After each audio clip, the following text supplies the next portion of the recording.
Ողջույն սիրելիներս։ Իսկ դուք երբևէ մտածել եք, թե ինչ կլինի, եթե 40,000 մեղուր պարզապես լցնենք գետնին։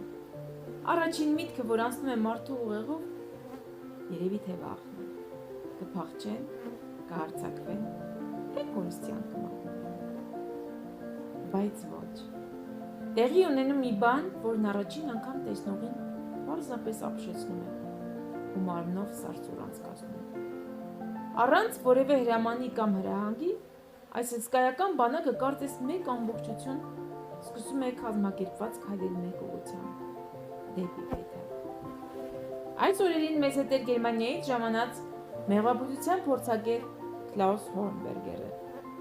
և միասին իրականացրեցինք մեղվի պարսի հետ կապված այս բացառիկ փորձը։ Մենք նախօրոք գտանք նրանց մայր մեղվին ու տեղափոխեցինք փեթակ։ Ու գիտեք որն է գաղտնիքը։ Կատարյալ նվիրվածությունը։ Մեղուները նույնիսկ այսպիսի քաոսային իրավիճակում չեն խառնում իրար։ Նրանք օդում զգում են իրենց մորի յուրահատուկ բույրը, ֆերոմեններին, և անվերապահորեն հետևում նրան։ Նրանք գիտեն, որտեղ առաջնորդն է, այնտեղ էլ կյանքն է։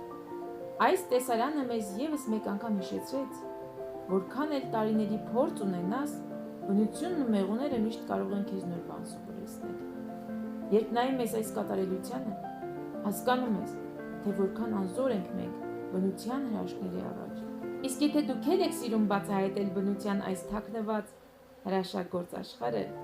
և ուզում եք տեսնել, թե ինչպես է ծնվում իսկական 100% բնական մեղրը, միացեք մեր էջին, հետևեք մեզ, որ բաց չթողնեք հաջորդ